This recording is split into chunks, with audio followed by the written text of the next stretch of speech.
dar um joinha para nós. Vamos lá, galera, enquanto vocês vão entrando, enquanto vocês vão sendo avisados da live, deixa os comentários, depois você deixa eles off. O que foi? Tem uma pessoa já. Amém. Seja bem-vindo, você que está entrando aí. Seja bem-vindo a esse tempo, que em nome de Jesus você seja extremamente abençoado. Amém, Gui? Amém. Esperar a galera aí entrando, à medida com que vai sendo avisado, à medida com que vai chegando aí esse aviso para a galera. Amém. Amém. Enquanto a galera vai entrando, vamos dar uma recapitulada no que já foi feito até hoje e no propósito dessa live. Depois você se apresenta aí, deixa o pessoal entrar. Deixa o pessoal entrando, eu vou falando. Fechou. Galera, o propósito dessa série de lives é produzir conteúdo para vocês, mas não mais do mesmo, mas tentar ser assertivo e ajudar vocês a encontrar um propósito divino. E a gente tem batido muito na tecla, e até hoje a gente foi dividindo entre eu e o Léo e o Mate, sobre a questão, Deus tem um propósito, e esse propósito ele está no alto de um monte. E o chamado é Deus dizendo: vem, sobe para Ele. E Deus te dá um caminho, Deus te dá uma trilha. Mas não adianta você subir esse monte, não adianta você se esforçar para chegar lá em cima, se você não descobrir quem você é, se você não descobrir a sua identidade. E a gente tem trabalhado o seguinte: a identidade de filhos, a identidade de filhos amados de Deus. Você saber quem você é tipo você ter mantimentos, água, alimento, cobertor, que vai cuidar de você e da sua subida até você chegar lá em cima, entendeu? E aí ontem, o Léo e o Mate falaram sobre visão, missão e trabalho. E o testemunho do Mate foi uma bênção, cara, onde ele entrou no trabalho, era o que ele gostava, ele sempre amou o CrossFit, mas ele não queria, e ele estava trabalhando sem salário. Só que ele entendia que ele tinha que continuar ali, até que Deus dá uma direção que esse trabalho vai servir para ele dentro de um propósito que Deus tem para ele, talvez nos próximos meses, nos próximos anos. Eu acho que essa é a nossa visão. Eles disseram que visão, tipo assim, Deus não nos entrega visão longa. Deus ele nos entrega uma pequena visão longa, mas ele foca mais nos próximos dias, sabe? Nos próximos tempos. E que missão é aquilo que você está fazendo hoje. Eu lembro dessa frase que eu e o Léo repetimos muito na segunda-feira, que é: o seu chamado e o seu propósito não está distante de você. O seu propósito e o seu chamado ele está naquilo que você já está fazendo. Amém? Então acredito que já deve ter entrado um número legal de pessoas e que você já está conectado com a gente. Então vamos mais uma vez, nós desejamos boas-vindas a vocês, que você possa continuar com a gente, que você possa se manter todo esse tempo, em nome de Jesus, e que Deus possa te abençoar. Não sei se todos me conhecem, meu nome é Gustavo Carvalho, eu sou líder de jovens aqui da Igreja Nazareno Bethesda e estou com um excelentíssimo...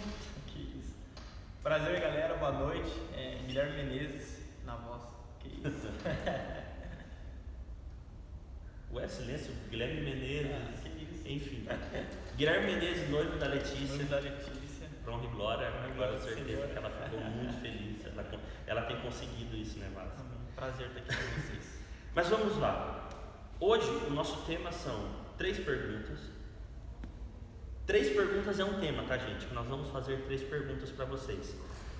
Razão e emoção, inimigos do propósito. Gui, lê pra gente e fala pra galera quais são essas 3 perguntas que você respondendo ela é a base para você descobrir o teu propósito, o teu chamado, o teu propósito de vida. Tá. Lê pra gente, Santo. Ó, galera, eu vou ler, vocês já vão pensando aí, tá bom? Ó, a primeira: o que você tem prazer em fazer? Cara, alguma coisa que você faz no seu dia a dia, às vezes é desde pequeno, você tem prazer de fazer. Muitas vezes você ganha para isso ou não. Segunda pergunta: no que você é bom de fazer, os seus dons, coisa natural sua. E a terceira é: o que mais te incomoda no mundo? Por exemplo, como assim o que mais me incomoda? Aquilo que você vê na televisão e te choca, aquilo que você vê na África, no seu bairro, pessoas passando fome e te choca, ou sobre algum pecado, sobre alguma coisa, o que te incomoda no mundo. Pensem aí que depois a gente vai falando um pouco mais sobre o assunto. Repete as 3 perguntas. Primeira. O que te dá prazer de fazer. Segunda. O que você é bom. Terceira. O que te mais incomoda no mundo. Pensa nessas 3 perguntas e depois você analisa as respostas delas. Pega todas essas lives que nós fizemos até hoje e eu tenho certeza que você fazendo uma análise, o teu propósito de vida vai estar diante dos teus olhos nessas respostas, entendeu? É legal que na caminhada com Deus, às vezes nós fazemos perguntas para Deus que nós já sabemos a resposta. Às vezes o que nós temos é preguiça de investigar. Tem uma passagem que eu acho que está em 1 Pedro, se eu não me engano, que diz o seguinte: que anjos e os profetas do Antigo Testamento investigaram, eles anelaram, eles procuraram saber a respeito de Jesus, mas a revelação foi dada a nós. Então o que eu quero trabalhar é o seguinte: investigue o teu propósito. Responda essas 3 perguntas, se debruce sobre ela. O Gui tocou em algo muito assim: o que você vê que te fascina, a notícia, as séries que você gosta de assistir no Netflix, fala sobre o quê? Quando você olha dentro da igreja, uma situação aconteceu, dentro da igreja, o que é que te comove, o que é que te encanta? Então olhe sobre isso e o teu propósito vai estar dentro disso, em cima dessas 3 perguntas que são, repete, Vaz. O que te... rapaz do céu. Vamos ler, né? Vamos ler. A primeira, o que você tem prazer em fazer. A segunda, no que você é bom. E a terceira, o que mais te incomoda no mundo. E é legal, Gu, que isso que você falou às vezes é desde a nossa infância, né? Tem algumas coisas que já nos fascinam. Tem coisas que a gente já gosta de fazer desde pequeno, que a gente vai levando por toda a nossa vida. Igual vocês tinham comentado em algumas lives, mas tem pessoas que têm facilidade com números, tem pessoas que têm facilidade com relacionamentos, tem pessoas que têm facilidades em artes. Isso é da gente, às vezes, da nossa genética e alguns dons que Deus derrama sobre nós. Então é importante a gente frisar sempre. É bom vocês que estão assistindo pensar desde a sua infância, o que eu faço, o que eu gosto, e o que desde então vem me incomodando até hoje. Antes de começar, a gente estava sentado, eu, você e o Leléo, recapitulando e trocando uma ideia, e eu repeti, eu sempre joguei futebol assim, mas nunca fui fascinado no melhor, mas ruimzinho, cara, bicheiro o negócio. Eu nunca fui para educação física. Gente, eu não consigo fazer exame de sangue. Eu nunca ia ser um enfermeiro, entendeu? Eu nunca ia poder servir o reino salvando vidas físicas ali. Eu acho que eu dou pânico. Então você olha para as suas habilidades. Mas hoje o tema é já passamos para eles essas 3 perguntas. E agora a gente vai trabalhar, galera, uma questão sobre razão e emoção. Razão e emoção, a gente tem que entender que é tipo uma questão meio psicológica, porque a razão e a emoção, elas ditam a nossa reação e as nossas decisões. Sempre quando você for tomar uma decisão, você vai ter que ponderar razão e emoção. Quando você for... E por que disso? Porque eu lembro que o Léo citou muito assim, que a gente tem que tomar cuidado com o gatilho. Sabe assim, o gatilho, na hora da gente... A gente está chegando num propósito, mas tem um gatilho, é uma emoção, é uma razão que faz com que a gente saia dele.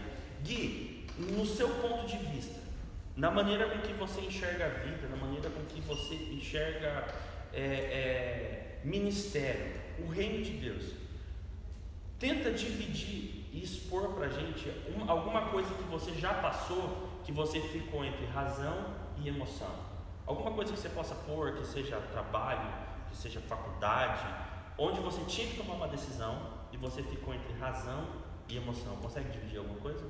Sim, como a gente vai falar sobre relacionamento, vou contar um pouco de algumas coisas que a gente passa no relacionamento, né? Algo normal sobre razão e emoção. Cara, tipo assim, o que é razão? Aquilo que é certo, aquilo que tem que ser feito e tudo mais, né? Aquilo que é concreto. E a emoção vem muito dos nossos sentimentos, do nosso passado, aquilo que a gente já viveu, né? E muitas vezes vamos colocar aqui, numa briga, né? Numa discussão, num relacionamento que é normal, o que acontece, e às vezes de você não tá errado, se a pessoa tá errada e ela não pedir perdão para você. O certo é o quê? Você como um cristão, a pessoa estando certa ou não, você tem que fazer as pazes, você tem que reconciliar. Porém, muitas vezes os seus sentimentos, as suas emoções estão à flor da pele e você não quer falar com uma pessoa.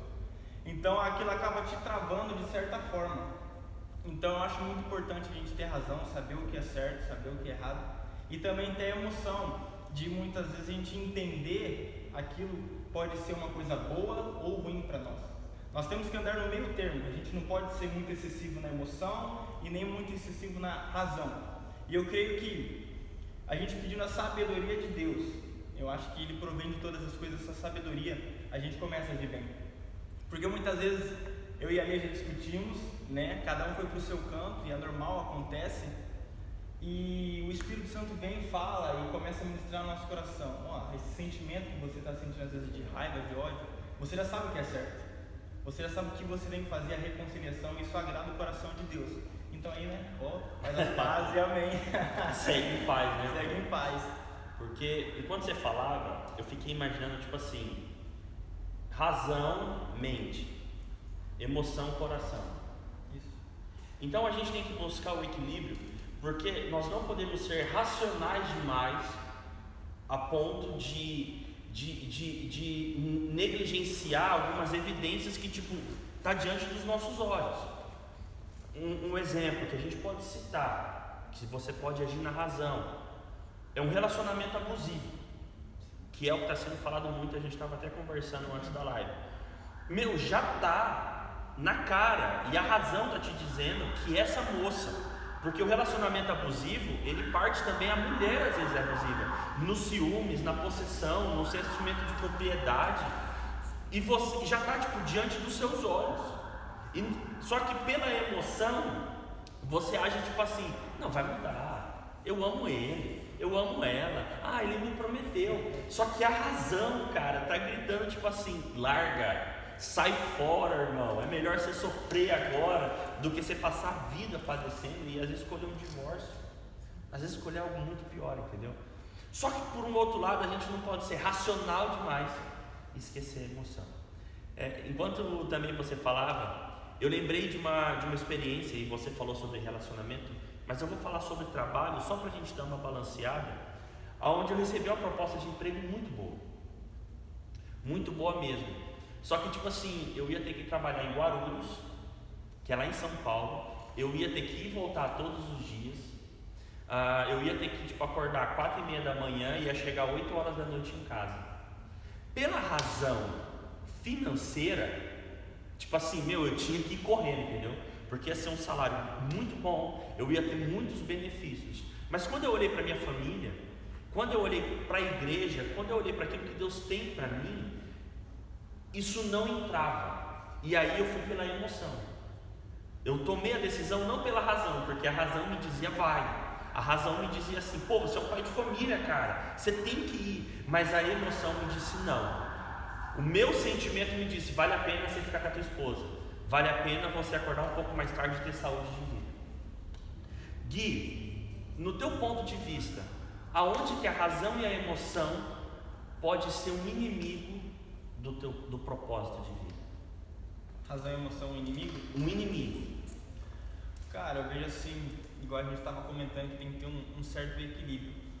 Quando a gente é muito racional e faz aquilo que tem que ser feito e pronto, acabou, eu acho que isso foge muito do propósito que Deus tem para a nossa vida. Porque, igual você falou, a gente precisa de um pouco de sentimento, de emoção, de tudo isso. E quando a gente é muito sentimental também, isso atrapalha a nossa vida com as pessoas, a nossa vida no trabalho, a gente fica uma pessoa inconstante, né? Então eu acho importante a gente ter esse equilíbrio para não ter, aquilo que Deus tem para mim, eu acabo perdendo porque eu agi de forma momentânea, de uma forma emocional, ou eu fui muito racional. Então eu tenho que ter um equilíbrio em ambas as partes.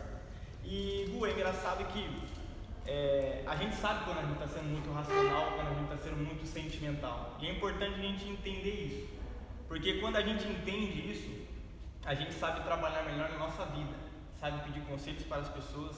E é importante a gente entender também, a gente precisa de pessoas para nos aconselhar. Cara, como que eu tô?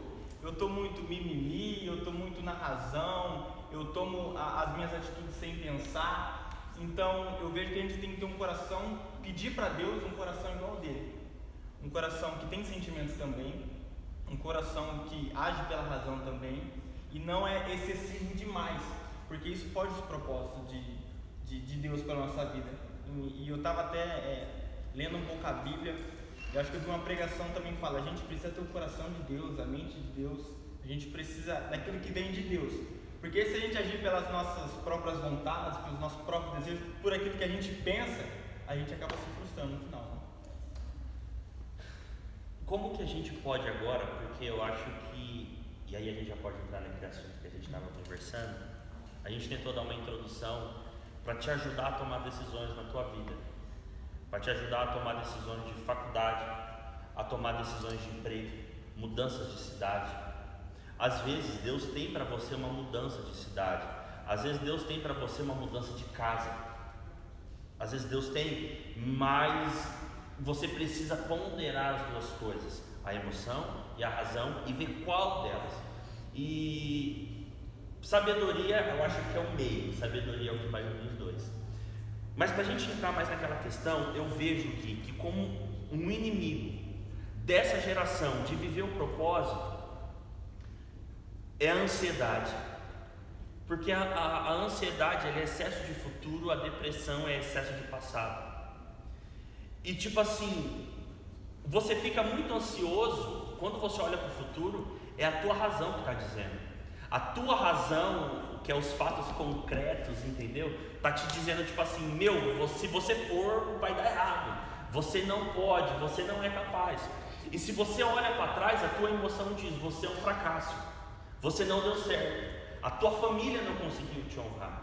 Então eu vejo como um ponto a ansiedade, quando depressão focando mais em emoção, ansiedade mais em razão, olhando muito o futuro, essas duas. Só que eu também vejo que carência. Cara, quando eu olho para essa geração, eu vejo uma geração muito carente. Eu vejo uma geração que age muito pela emoção, pela carência momentânea.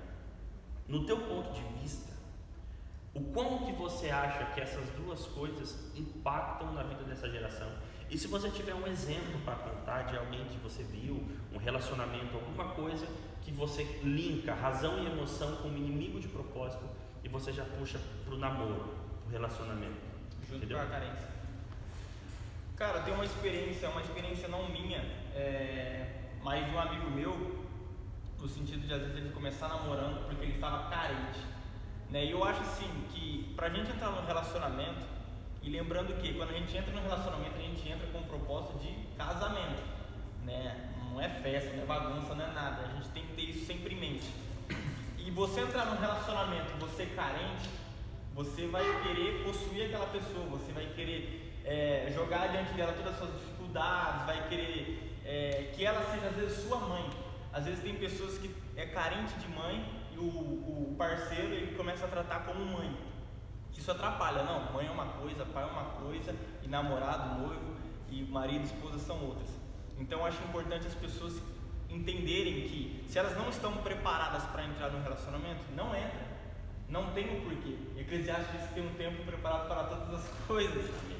E igual o Gu estava falando sobre emoções, algumas pessoas elas agem de uma forma muito momentânea.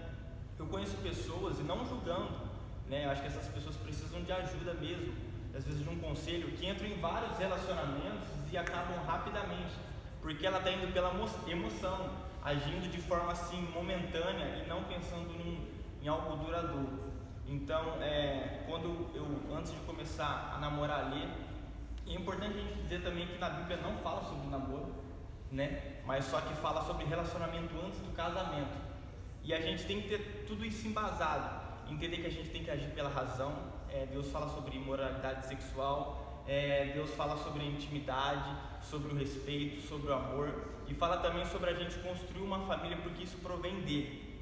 Então eu acho sempre importante a gente entrar num relacionamento focado e estando bem com nós mesmos, sabe? Se você não está bem com você, se você se sente uma pessoa insegura, se você se sente uma pessoa carente, é algo que precisa ser tratado no seu coração, porque às vezes a gente entra e acaba ferindo nós mesmos e as outras pessoas. Sim. Então eu acho importante a gente ter essa ideia de ser um cara racional, ser um cara sentimental e entrar preparado para casar. Às vezes não dá certo, Gu, e é normal, a gente está ali para se conhecer, criar um laço de amizades e tudo mais. Mas você tem um propósito. Mas você tem um propósito naquele namoro. Igual o tema, propósito de vida. Se você está entrando já vai a primeira já. Se você está entrando num relacionamento que você não pensa em casar, não entre, porque você vai se frustrar, vai frustrar outra pessoa e Deus não se alegra com isso. Você conseguiu falar várias coisas. Você mandou bem. Uma coisa que você citou é a pessoa, quando ela é muito emocional, ela entra em vários relacionamentos, porque na verdade ela está querendo preencher alguma coisa aqui dentro. Só que também existem pessoas muito racional, porque idealiza um tipo de mulher, idealiza um tipo de homem que não existe, cara, e se alimenta das redes sociais de um tanto e fica vendo esses social influencers, né? E aí fica imaginando você casar com aquele tipo de pessoa que é uma rede social. Aquilo não existe. Então a pessoa, ela é tão racional e ela fica fazendo tanta matemática que ela não consegue entrar no relacionamento, porque ela está com um propósito, ela está tão focada ou focado que ele esquece da emoção. E a emoção, ela cobre essas falhas que às vezes são falhas, gente, que dá para superar. Porque se eu não aceitasse algumas deficiências da Gabi, eu não estaria casado. E se ela não aceitasse a multidão de deficiências que eu tenho, vocês não estariam aqui, você não ia ser meu amigo, porque nós precisamos desse balanço. O Gui entrou numa questão que eu gostaria de trabalhar, que se você tem um propósito de vida, e essa pessoa é nítido, que o estilo de vida dela, porque a gente deixa transparecer o nosso propósito. A gente estava aqui antes conversando sobre o meu estilo, que eu não consigo ser hype, entendeu? Eu queria muito ser hype, cara. Eu queria ser muito tipo o Eric, piar num rolê com uma bermudinha, aquela cor roxa, blusa laranja, e tá top, e não dá pra mim, porque o meu estilo, ele fala sobre o meu propósito de vida. Então, se você quer saber o teu propósito, olhe para o teu estilo, olhe para esse tipo de coisa. E se você for se relacionar com alguém que é completamente diferente, vocês não vão subir a montanha do propósito, e vocês vão ficar patinando lá embaixo um bom tempo. Então eu vejo isso o inimigo do propósito. Só que eu vejo que tem pessoas que entram em relacionamento, que começam a namorar e não pondera algumas coisas que você disse aqui. Não pondera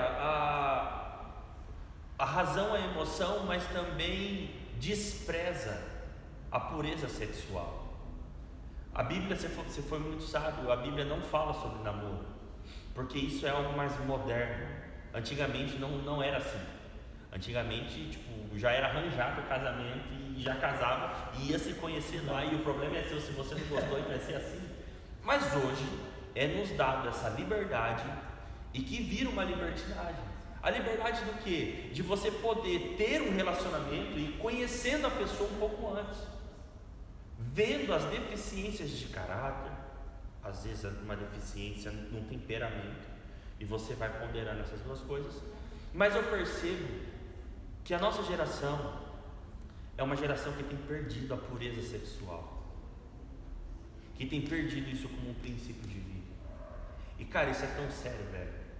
Eu já cheguei a ouvir de pessoas, quando um relacionamento acaba, de dizer o seguinte: pô, mas até deitar com ele eu deitei. Eu não quero usar o termo, entendeu? Mas tipo, pô, eu me entreguei para ele, ou eu me entreguei para ela. Ó, nós tivemos tal coisa. Você entregar o teu corpo pro teu namorado ou pra tua namorada não é sinal de amor. Não é sinal de amor. E eu, como casado, aí já vou pro 3º ano de casado, hoje com filho, eu te dou a certeza que o meu corpo não é mais aquele de quando eu casei, o corpo da minha esposa não é mais, e o sexo ele não direciona o nosso relacionamento e nem o nosso propósito de vida. Mas isso é um complemento que nos é dado da parte de Deus. Que outras coisas baseiam nisso? A razão, a emoção, a fidelidade. Meu, você vai namorar com alguém que tem um iPhone top, veste as melhores roupas, e você está passando uma necessidade ferrenha, que vai sair para comer um lanche e paga o dele e fica esperando você fazer o seu, isso parte dos dois lados, tanto do homem da mulher, porque no seu relacionamento tem dia que você está sem dinheiro, e ali tem. Não tem o companheirismo, cara. E tipo assim, a razão está gritando, para, e você continua insistindo. E eu vejo que o checkmate, cara, para essa geração perder assim o propósito monstro é quando cai nessa questão sexual.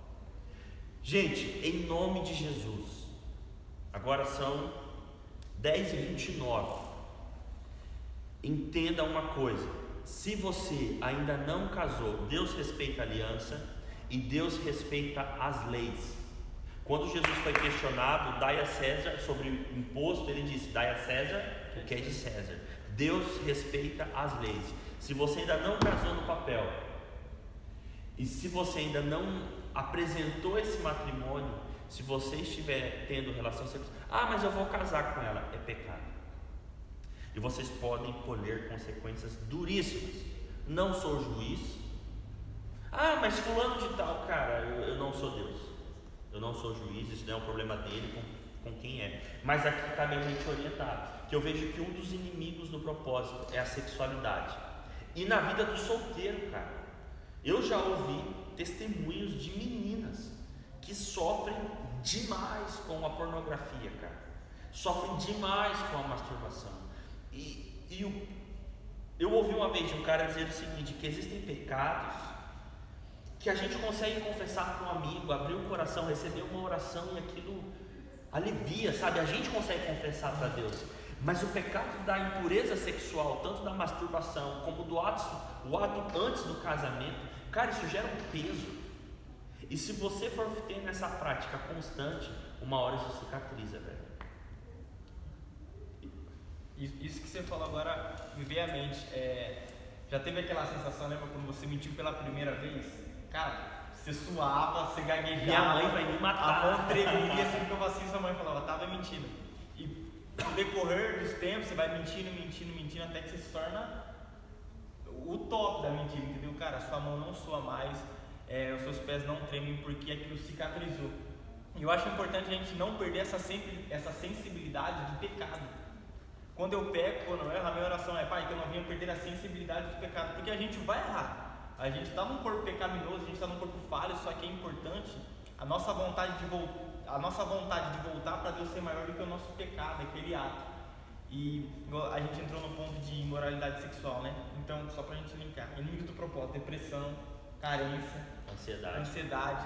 E mais um aí para vocês, para a gente entender melhor: imoralidade sexual, sexo antes do casamento, prostituição e tudo mais.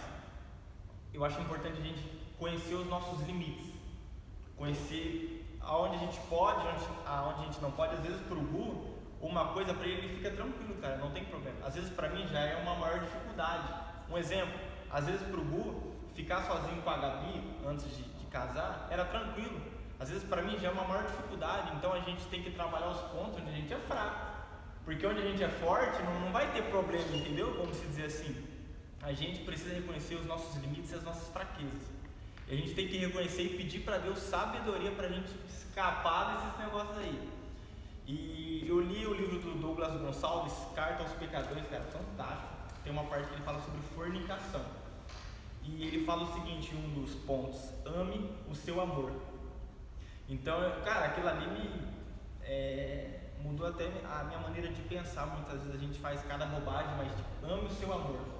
Se você ama tal pessoa, então ame ela de verdade, porque uma imoralidade sexual, uma mão ali, uma mão aqui, uma traição, um adultério, é triste, então você não está amando ela de verdade, você só quer tirar aquela vontade de você só quer fazer algo momentâneo, algo para você está pensando muitas vezes em você e não nela, entendeu? Então, nós como cristãos, nós como pessoas que entendemos, nós temos essa razão, nós temos que às vezes deixar o nosso sentimento, a nossa emoção de lado de querer fazer tal coisa porque é uma necessidade nossa momentânea, necessidade, né? E a gente tem que amar o nosso amor, nossa parceira ou parceiro. Cara, enquanto você falava assim, eu sei que isso é e eu sei não porque me contam, mas porque eu vivi. A gente não está aqui para também tacar pedra e não reconhecer. A sexualidade é um negócio muito difícil, cara. Só que quando você perde a sensibilidade e você perde o temor, isso fica cauterizado. Gente, é um absurdo você ter relações sexuais antes do casamento para tentar segurar a pessoa. E você citou numa coisa de traição, de adultério. Uma coisa eu te dou assim, convicção. Se você namora, se você é casado, a relação sexual entre você e tua esposa é pura. Deus habita nela. Deus tem prazer quando um homem e uma mulher, eles deitam e eles têm relações. Então, Deus, o Espírito Santo, ele me ajuda a manter esse leito puro. Agora, quando você está fazendo isso antes da hora, a sua mente cauteriza e você fica fazendo tanto aquilo, que eu tenho certeza que tanto você menina quanto você menino, muito rápido vocês podem cair em um adultério e uma traição, porque não se tem pudor, cara, não se tem limite. E Jesus diz que os nossos olhos, cara, eles são a lâmpada do nosso corpo. E se aquela relação impura, e a gente tem que trabalhar com termos assim, né, mano? Se aquela relação impura, ela está sendo feita ali, a tua mente está cauterizada, cara. Os teus olhos estão vendo o que não é para você ver, e você está vendo a sua ainda, que é uma companheira, tua namorada, teu namorado, naquela situação, aquilo não é puro. E quando você levantar e olhar uma outra mulher, um outro homem, aquilo vai entrar no teu coração, porque o teu corpo foi aberto para aquilo, sabe? Os teus olhos acordou para esse tipo de sentimento. E velho, para vir a traição, para vir um adultério, aí vira algo assim, é só Deus, cara. Vira uma bagunça. Quando você estava falando, Gu, lembrei de Provérbios, se eu não me engano, 28 e 26, que diz assim, né? O escritor do livro diz que o que confia no seu próprio coração é insensato, mas o que anda em sabedoria, esse será salvo. E também em Provérbios, agora eu não vou lembrar, diz que sobre tudo que a gente deve guardar o nosso coração, porque dele provém todas as fontes da nossa vida. Então, pergunto para você, pergunto para a galera, como está o nosso coração, a nossa mente? Porque ela que gera as fontes da nossa vida, ele que conduz a nossa vida, porque se o nosso coração só pensa em pecado, traição, prostituição, e você alimenta isso, você vai alimentando, cara, você vai fazer, entendeu? Você vai cometer o ato, você vai trair e tudo mais. Então, como está o seu coração? Igual a gente tinha falado no começo da live, né? Se o seu coração não está parecido com o coração de Jesus, a gente precisa pedir para Jesus para a gente ter o coração igual dele, um coração humilde, um coração amoroso, um coração paciente de fazer as coisas nas horas certas. A gente tem que entender os nossos limites, as nossas fraquezas. E eu vou de novo falar isso, a gente tem que entender, a gente precisa dosar as coisas, de estar entre a razão, a emoção, e no meio tem a sabedoria, de cara, não é a hora certa, entendeu?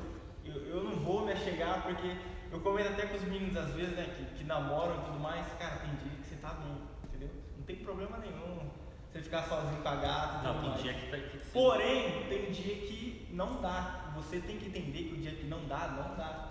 Então, vaza, entendeu? Então, a gente tem que vigiar o nosso coração. Se o nosso coração está parecido mais comigo do que com Jesus, alguma coisa está errada, porque é Ele que governa a nossa vida. Como eu sei que o meu coração não está parecido com o de Jesus? Como eu sei que o meu coração não está parecido com Jesus? Vai. Se você está pensando em moralidade sexual, Se você está pensando em traição, adultério, moralidade sexual, brincadeira essa parte, mas isso é algo muito sério. Se o nosso coração não está parecido com Cristo, Guilherme, como que eu sei que o meu coração não está parecido com Jesus? Se você está traindo, se você está fornicando, se você está praticando imoralidade sexual, desculpa, não está parecido com Cristo, porque está na Bíblia. Todos aqueles que escreveram isso foram influenciados pelo Espírito Santo. Então era Jesus que estava falando através daqueles personagens, daquelas pessoas. Um coração igual ao de Deus é um coração que não é orgulhoso, não é vaidoso, ele ama na alegria, na tristeza, é sábio, ele persevera e ele sabe a hora certa de fazer tal coisa, né? Como a gente tinha falado em Eclesiastes, tudo tem um tempo certo, determinado por Deus. E se a gente às vezes quer furar esse tempo, a gente quer acabar com esse tempo, aí que muitas vezes a gente sente mal, e para nós retomarmos a nossa vida com Deus é complicado, porque aí começam os julgamentos, as condenações da nossa própria mente. Cara, enquanto você falava, uma coisa que a gente conversou também, e a gente está focando muito, gente, de propósito, em relacionamento, né? A gente quer focar muito porque isso é um grande problema. Gui, a gente se conhece há um tempo e a gente já vive e conhece muitas pessoas, tanto da nossa geração como pessoas que hoje são mais velhas e que eram ativas, estudavam, trabalhavam, ativas na igreja, ativas no reino. Você olhava e falava, nossa, que legal, até que entrou no relacionamento, a pessoa sumiu, as coisas acabaram. Mas isso não significa que a pessoa ela vai ser infeliz, não. Só que ela vai estar construindo felicidades dela, emoção, sendo que a razão deveria falar alguma coisa. E aí você vê o propósito de vida dela patinar. E aí a pessoa fica patinando, ela não consegue frutificar, ela não consegue caminhar. A gente estava conversando, tipo assim, e também agora sobre a questão do sexo. Quantas pessoas você conhece que, tipo assim, estavam caminhando e era nítido que você via a pessoa frutificando legal, trabalho, faculdade, família, começou a namorar, sexo antes do casamento, filho. A vida da pessoa vira por um certo momento. Alguns planos, algumas coisas que eram para acontecer. Repito, não sou juiz, Deus é misericordioso, mas é você andar numa linha fina. É você andar numa linha fina, sabe? E quantas pessoas a gente não conhece que aí tiveram que abandonar um monte de coisa e tiveram que refazer as suas histórias. E tipo, a gente volta a usar daquela ilustração. Deus em cima de um monte, em cima da montanha, aquele é o teu propósito. E você está subindo, entendeu? E quando você tem alguns tipos de decisões ponderadas muito na razão ou muito na emoção, você fica patinando, entendeu? Você fica igual o povo rodando em volta da terra prometida, mas não entra, cara. Uma coisa que o Gui usou sempre tem alguém mais velho do que você. Acho que um outro problema dessa geração que é ter alguém para conversar. Sempre tem alguém, só que mais velho do que você possa confiar, abrir o teu coração e você possa ouvir o que aquela pessoa diz. Eu vejo que é um problema que é uma geração que se autoaconselha, se autoajuda mas não procura alguém mais velho, não procura alguém diferente, não procura alguém que pensa diferente e que já passou pelas coisas. É ruim a gente ouvir conselho e você vai falar assim, nossa cara, essa pessoa, eu sabia que ela ia falar isso, entendeu? Mas é necessário. E a gente às vezes fala tipo, um tutor, um mentor. E às vezes a gente fala isso, não precisa ser um pastor. Claro, se fosse um pastor, amém. Mas às vezes nossos pais, um tio, uma avó, um avô. O meu relacionamento com os meus pais é muito aberto, sabe? A gente sempre conversa sobre várias coisas. E eu não tenho, cara, medo de chegar nele ou vergonha, sabe? Porque por causa dessa intimidade. Então procure pessoas que você tem intimidade, pessoas que você confie, porque elas já passaram às vezes pelas mesmas experiências que a gente está passando hoje e vai dar esse direcionamento pra gente não assistir muito nem na emoção e nem na razão e acaba se perdendo. Eles trazem a gente pro meio. Vamos recapitular? Bora. Inimigos do propósito. E essa razão e emoção, ansiedade, carência, depressão, excesso de passado, imoralidade sexual. Você entrar no relacionamento que está vendo que vai dar errado, em nome do Cristo. E agora a gente fala, falta de um mentor, falta de alguém mais velho. Procure quem você vai se aconselhar. Esses dias eu vi, gente, um conselho de uma pessoa mais velha. Uma pessoa mais nova está padecendo no casamento, foi traída e devolveu na mesma moeda, sabe? E aí eu conversando com uma outra pessoa mais velha que aconselhou, que entrou nesse assunto, e a gente falou, nossa, pô, que coisa chata, né, que está acontecendo. Essa pessoa que está aconselhando a que foi traída e traiu, disse essa frase assim para mim: ah, você me desculpa, mas como eu passei por isso, eu acho que ela fez certo dar o troco. Eu fiquei assim, mal. Eu não acredito, cara. Então, também saiba quem vai ser o seu mentor. Exatamente. Que o teu mentor ou a tua mentora seja uma pessoa que você vê Jesus nela. E que você tenha desejo de se parecer com essa pessoa. Tipo assim, um exemplo. Pra mim, o Gui é um exemplo, é verdade mesmo. De namoro. Então, se você quiser conselhos de namoro, cara, pode pedir para ele. E eu já disse isso para ele, que às vezes ele é mais exemplo do que eu. Muitas vezes. Então, procure alguém que você queira ser como aquela pessoa.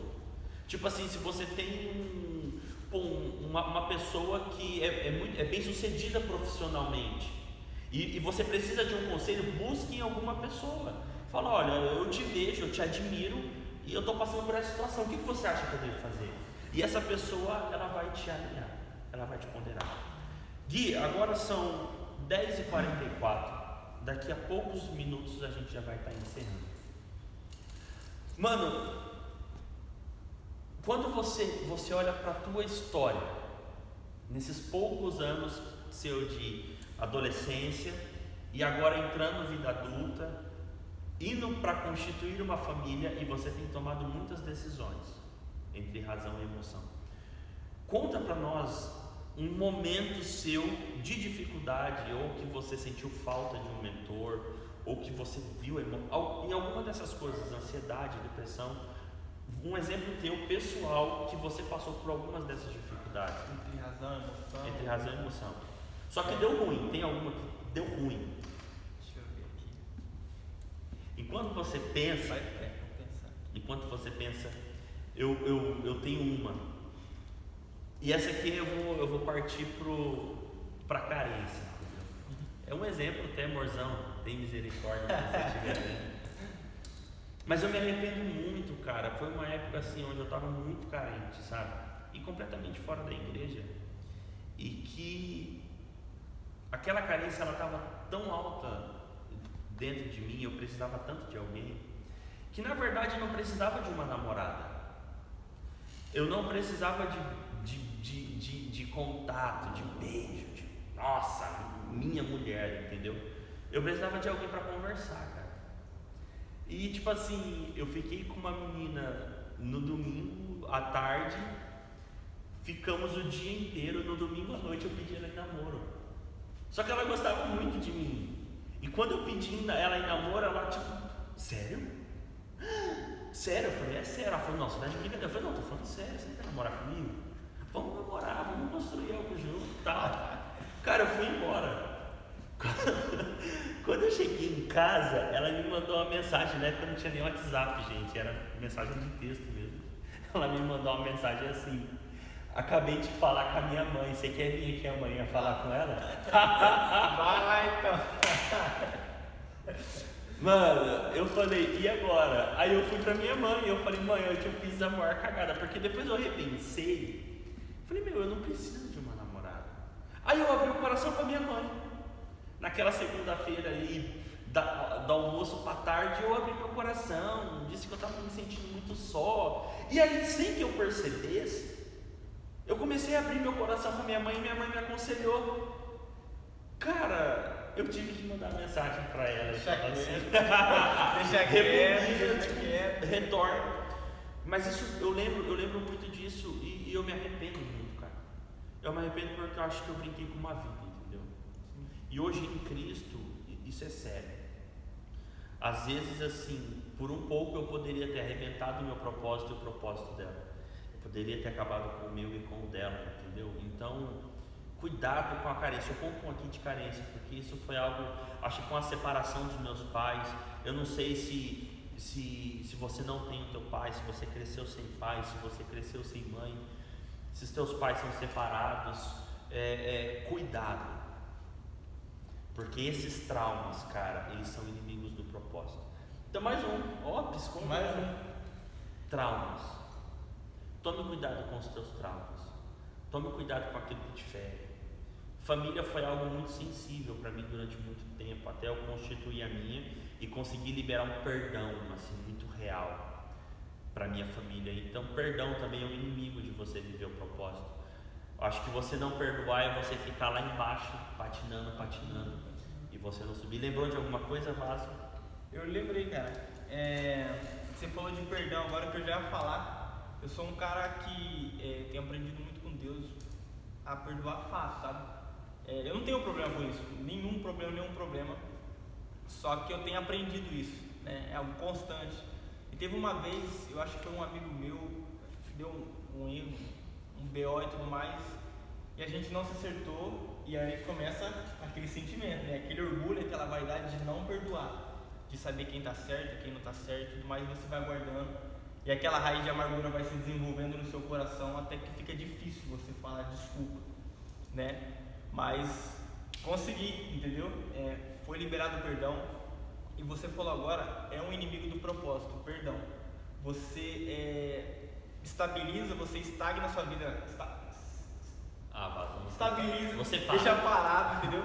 A sua vida com Deus por causa de uma falta de liberar um perdão, você apenas pedir desculpa. E essa geração, o que a gente tem conversado muito, é uma geração que não consegue pedir desculpa. Se pisa no calo, já fica brava. Às vezes sem a pessoa querer te magoar, né? Às vezes o jeito da pessoa, e você já guarda aquela raiz para você já começa a alimentar ela. Então, uma coisa que a gente precisa, e é inimigo do propósito, é o perdão. Se Deus nos perdoa todos os dias, por que a gente não pode perdoar o nosso próximo pelo menos uma vez, né? Existe uma diferença entre desculpa e perdão. Eu lembro que eu aprendi isso casado. E desculpa é tipo assim, eu vou levantar, eu vou passar por aqui, e aí eu bato na perna do Gui, eu falo, desculpa. Agora é diferente quando você fala uma palavra, quando você fere, quando aquilo gera mágoa, quando aquilo gera toda uma situação, e você olhar e pedir desculpa, na verdade isso não é perdão. Desculpa é tipo assim, foi mal, se vira com a tua dor aí. Cara, pra gente encerrar e pra gente ir para um tempo de oração, eu como líder de jovens, eu vou frisar isso mais uma vez, e vou dividir de algo que eu ouvi de uma mulher de Deus chamada Edmeia Williams. E eu preciso dizer isso e espero que você ouça e entenda isso do fundo do teu coração. Ela disse, em uma pregação dela, falando sobre impureza sexual, entenda o seguinte: existe pacto de sangue? Hoje em dia nós fazemos pacto de sangue? Sim ou não? Hoje, se eu cortar a minha mão e pingar sangue aqui agora, isso é bem visto ou mal visto? Satânico, né? Você fala, mano, fulano fez pacto de sangue, velho. É do diabo esse negócio aí. Então hoje, cara, por que nós não fazemos pacto de sangue? Por que nós vemos isso de forma mal? Porque nós honramos o sangue de Cristo. O sangue de Cristo é suficiente. E nós não existe mais esse tipo de coisa. Nós não precisamos mais derramar, porque Hebreus vai dizer que o sangue derramado foi suficiente. Só que ainda existe um pacto de sangue, e que Deus permitiu que isso continuasse ainda, que é quando a gente tem que entender que os órgãos sexuais foi criado por Deus, cara, antes da queda de Adão e Eva. Olha só, Deus olhou para Adão e Eva e falou: sede fecundos, povoai a terra. Tipo, não posso usar o termo, entendeu? Mas mano, rebenta o negócio, vai para cima. Aí vem o pecado. Então você tem que entender que o órgão masculino e o feminino, ele foi construído antes da queda. Deus fez. Para quê? O ponto de maior intimidade do homem, entendam isso, o ponto de maior intimidade do homem, introduzido dentro do ponto de maior intimidade da mulher, ele acessa o ponto de maior intimidade, rompe o ímã, o lacre, ele acessa aquilo ali e aquilo derrama sangue. Então, quando o ponto de maior intimidade do homem acessa o ponto de maior intimidade da mulher, ela derrama sangue e eles fazem um pacto de sangue. Com quem que você tem feito pacto de sangue? Sério, né? Forte, hein? É forte. Cara, o sangue de Cristo é suficiente. Olhe o que é que você está fazendo. Isso é sério, cara. A gente pode colher duras consequências. E aqui eu me torno vulnerável, porque eu errei muito, cara. Assim, eu tive que aprender a duras penas, porque quem já experimentou isso uma vez é complicado, vira assim uma luta muito forte. Mas vale a pena, velho. Vale a pena você honrar a Deus, porque isso vai te fazer você viver o teu propósito. E maior do que qualquer satisfação pessoal, do que qualquer prazer na carne, é você viver para a honra e glória dele, você olhar para trás e você ver os frutos de uma vida digna, uma vida santa. Então, recapitulando, quais são as 3 perguntas? Enquanto você abre elas aí para a gente concluir. Inimigos do propósito, tome cuidado com a razão e a emoção. Existe um meio que chama-se sabedoria, e Tiago vai dizer: se você não se sente sábio, ora e peça a Deus, que a todos ele dá. Se você pedir, ele vai te dar. Então, depressão, excesso de passado, saiba de uma coisa: Jesus tem um futuro brilhante para você. Jesus tem novos céus e nova terra. Jesus tem um propósito, e essas lives é para te servir, para te ajudar a você sair desse buraco de excesso de passado e viver o teu presente. Mas também saia dessa nuvem de excesso de futuro e de ansiedade. Você não precisa viver no teu futuro. Como os meninos disseram ontem, Jesus está te dando uma missão hoje. O que é que você tem feito? Então nós dizemos sobre razão e emoção, depressão, ansiedade, falta de um mentor, imoralidade sexual, traumas. Se o teu pai e a tua mãe te feriram, se a tua família te abandonou, se o teu pai morreu e você viveu sozinho sem essa referência, você tem um Pai eterno, você tem o Espírito Santo. Falta de perdão, ficar carregando isso dentro do coração, isso vai te fazer ficar patinando. E as 3 perguntas básicas. Lembrei mais um propósito de vida que nos atrapalha. Nós não entendemos quem nós somos, cara, em Cristo. Nós somos filhos de Deus. Lembre-se sempre que é Ele quem te justifica e você é quem Ele disse que Ele é. As 3 perguntas são: o que você tem prazer em fazer? A segunda é: no que você é bom? E a terceira: o que mais te incomoda no mundo? A gente espera do fundo do nosso coração que você tenha sido extremamente abençoado. Procure um mentor, procure alguém que te aconselhe. Não viva sozinho, se autoaconselhando com seus próprios amigos que passam pelas mesmas dificuldades que você e não está conseguindo vencer. Converse com alguém que já venceu, isso vai te ajudar muito. Gui, vamos orar rapidinho. Amém. Eu oro, você ora e a gente encerra, tá bom? Fechou. Pai, em nome de Jesus, eu quero orar, Senhor, que a Tua presença seja sobre essa geração, que a Tua presença seja sobre nós, que o Senhor continue nos preparando para as boas obras e que todo inimigo ele venha a ser vencido em nome de Jesus. A Tua palavra diz que não nos é dado algo acima daquilo que nós conseguimos carregar. Talvez alguém, Senhor, enquanto nós estamos falando aqui, pode ter pensado: mas ele não sabe o que eu passei, mas ele não sabe da minha infância, mas ele não sabe do que eu estou vivendo, ele não sabe do que passa do meu coração. mas a tua palavra diz que se nós estamos vivendo essa situação, nós somos capazes de passar por ela, nós somos capazes de superar ela. Então, Pai, eu quero fazer um pedido: ajuda-nos a superar as nossas fraquezas, ajuda-nos a superar os nossos traumas, ajuda-nos a superar e passar por cima dos desejos da nossa carne e a vivermos uma vida pura, santa e focado no propósito e no chamado e na identidade de quem nós somos, filhos amados do Senhor, servos, sacerdotes que estão diante do Senhor. Amém. Santíssimo Deus, eterno Pai, Senhor, eu queria te glorificar e te agradecer por essa live, Pai. Senhor, que no nome de Jesus, pessoas que estavam com o coração endurecido possam ser amolecidas pelo Espírito Santo, Pai. Que o Senhor cada dia mais venha revelar quem nós somos, essa identidade que temos de filho, e que jamais venhamos esquecer disso, Pai. Que possamos ser essa geração santa, essa geração separada, que nós não venhamos viver aquilo que o mundo prega, mas que nós possamos viver aquilo que o Senhor já ordenou, já nos instruiu, Pai. O Senhor nos chama para uma vida de santidade, uma vida de amor, uma vida de respeito, e Senhor, que nós venhamos entender que nada irá nos separar do Teu amor, Pai. Se nós erramos, se nós pecamos, que nós venhamos ter essa consciência e pedimos perdão, Pai. A Tua palavra diz que um coração quebrantado e contrito o Senhor não irá desprezar, Pai. Que os Seus filhos possam se sentir amados, Pai, e que no nome de Jesus, cada dia mais nós venhamos ver fundamentados em Ti, que é a rocha, Pai, a verdadeira rocha, Senhor.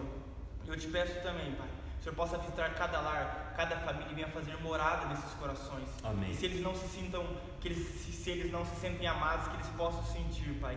E que cada dia mais o Espírito Santo venha convencer eles de todo pecado, de toda justiça e de todo juízo, no nome de Jesus. Amém.